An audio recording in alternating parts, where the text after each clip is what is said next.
Hi guys! We wanted to take a few minutes to introduce everyone to Nuggie and Roux' second litter. This is our LSU World Series Championship litter, hence their names, which you'll hear in a sec. We can thank our guardians for that theme. They're the ones who came up with that. Thank you, Stephanie. And it's funny because several people that we've run into knew exactly, what the theme was once they heard their names. I love LSU, not super familiar with all the baseball players. Sorry guys, forgive me, but love their names. Anyhow, so this group, oh my goodness. If I gave an award to let's say the most teddy bear-like appearance litter, I think they would be the winners. While they all look pretty similar, I'm sure, I guess, especially in a video, if you're just looking at pictures of them, because we pretty much have all abstracts and solids in this litter in shades of red and apricot. But they are coats. Oh my goodness. They have the strongest, what I call teddy bear appearance coats. Super strong furnishings are what's responsible for this, but they are just, oh my goodness, as precious as can be. Literally little, what I call little live teddy bears running around on 4 feet. And why are we blurring there? There we go. I don't know what happened there, guys. Anyhow, wait, I'm sorry. Trying to make sure it's clear for everyone to see. So, without further ado, we're taking our video today to let their family, or to introduce their families to them so they can see them in action. Of course, it has been so friggin' hot.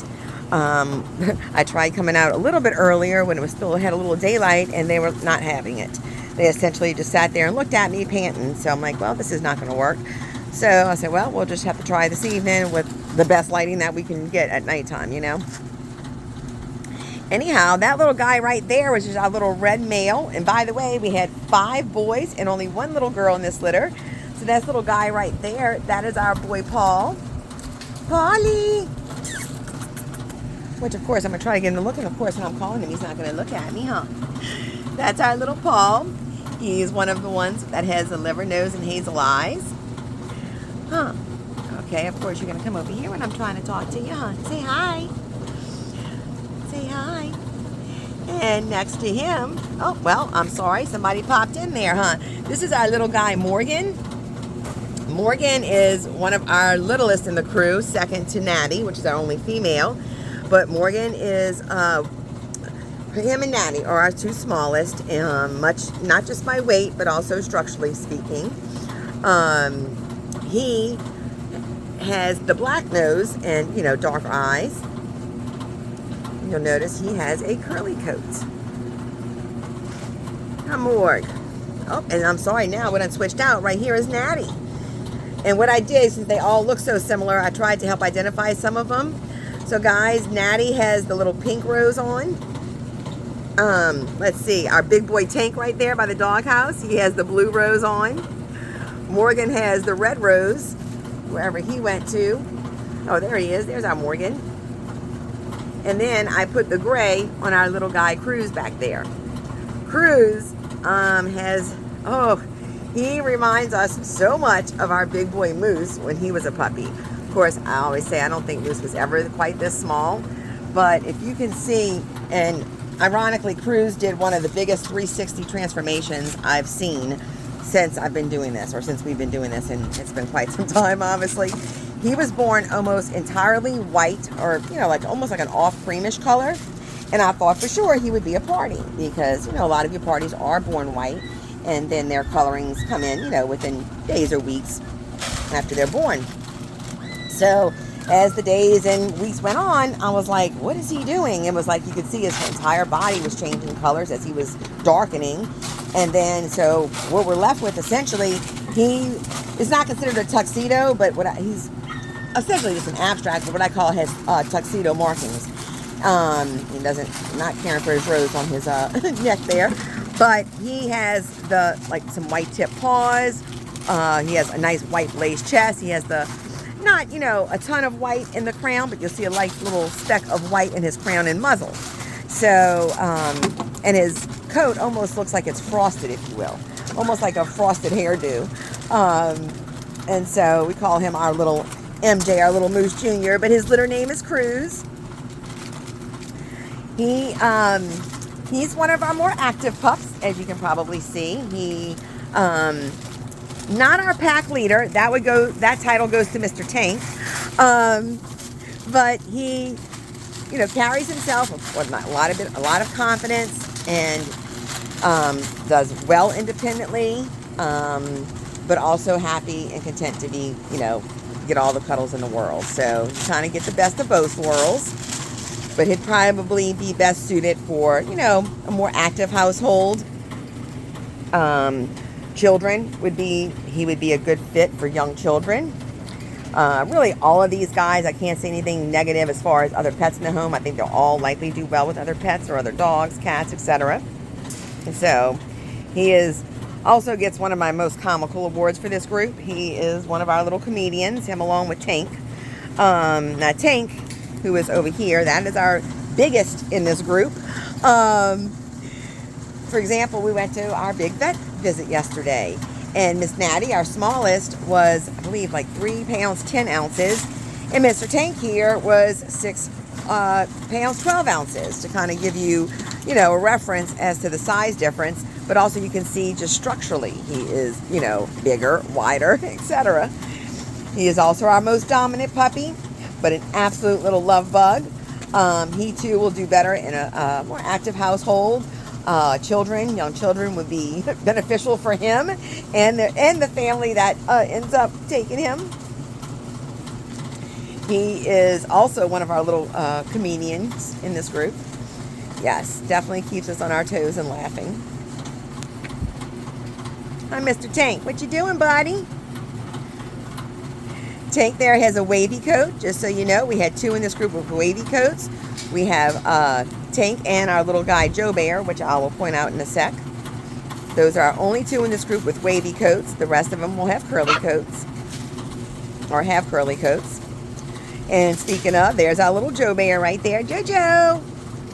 Jojo, what you doing? What you doing, man? Jojo here is one of our kind of quieter pups. He's more on the submissive side, a little quieter. Loves attention. He is a little lover. If given the choice, Joe Bear would rather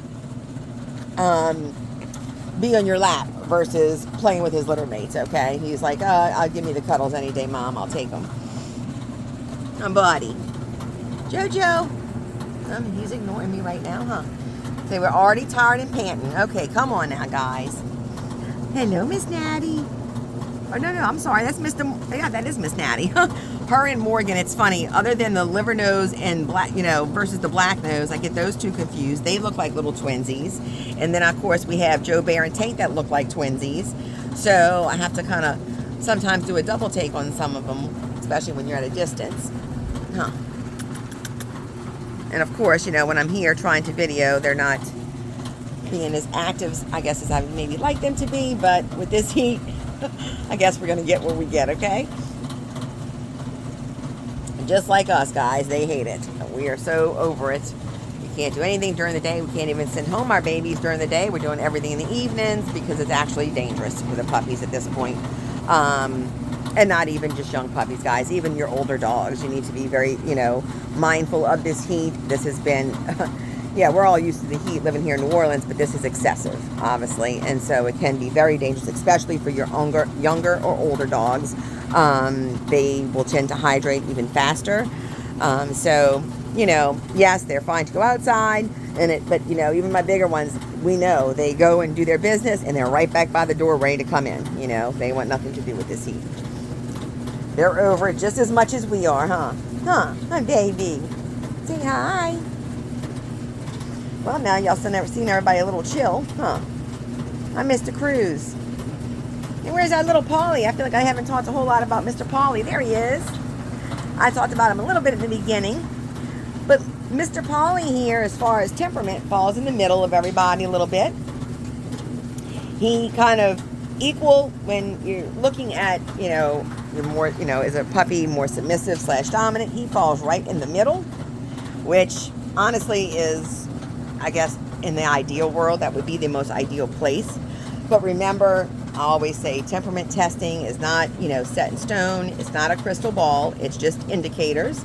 Of course, it does measure or look at the part of temperament / disposition that a puppy is born with, that is genetic in nature, okay? Of course, the rest of a dog's personality will come from environmental factors, how they're trained, how they're raised, etc.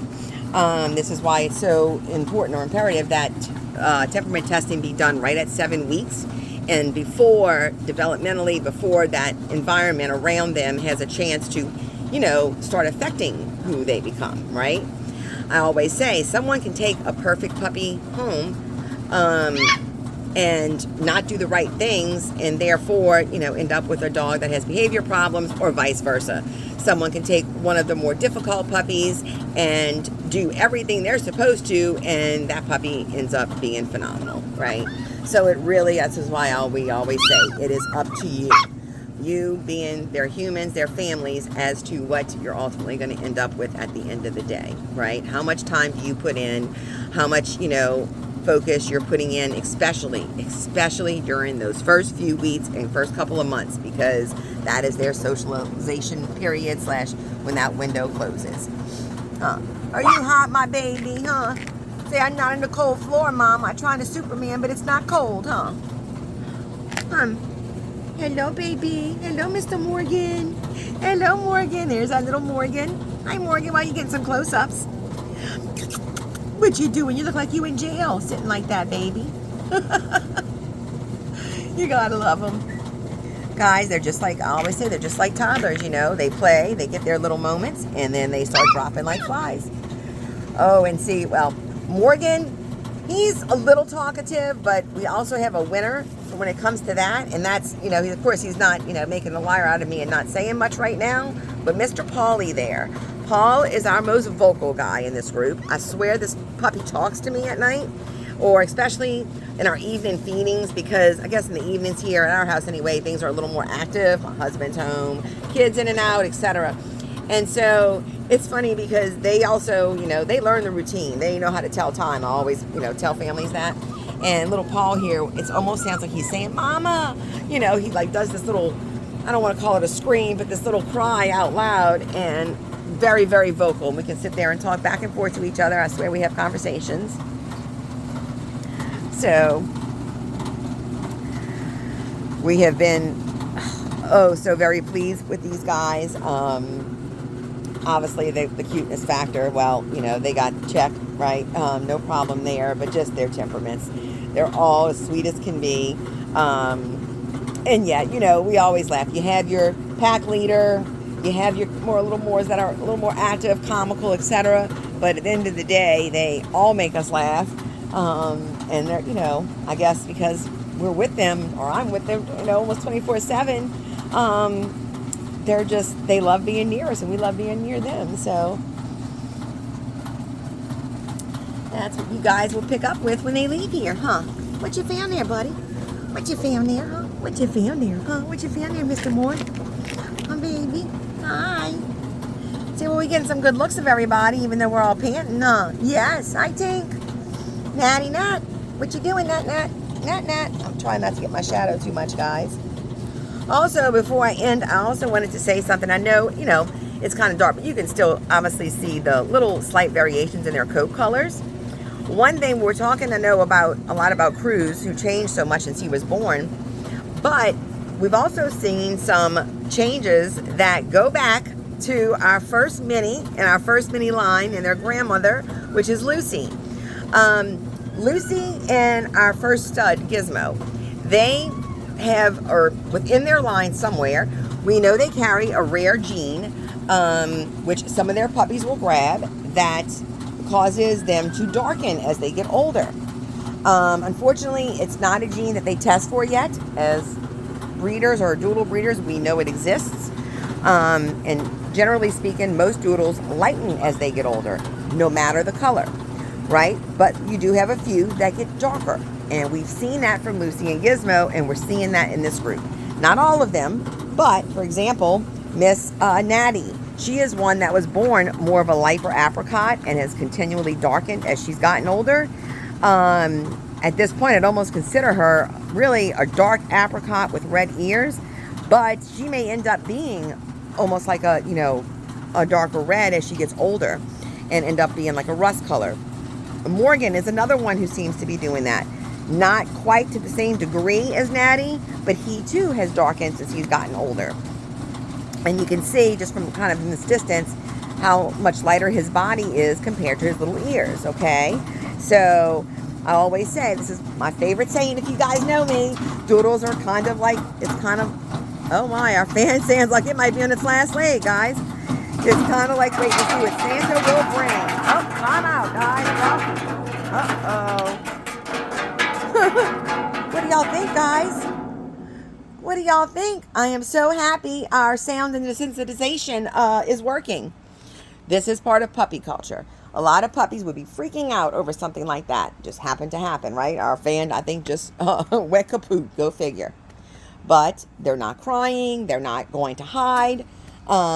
This is why we introduce loud sounds and different noises at a certain point. Really about we start around 3 weeks with puppy culture when we do that, and we continue.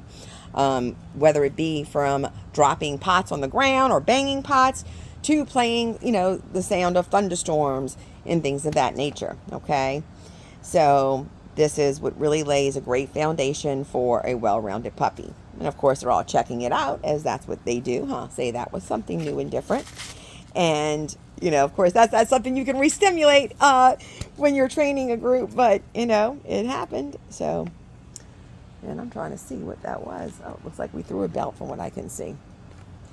Anyhow, I'm so sorry. I wish they were playing a little bit more, but I just wanted you to at least be able to see them beyond pictures, or at least for our families.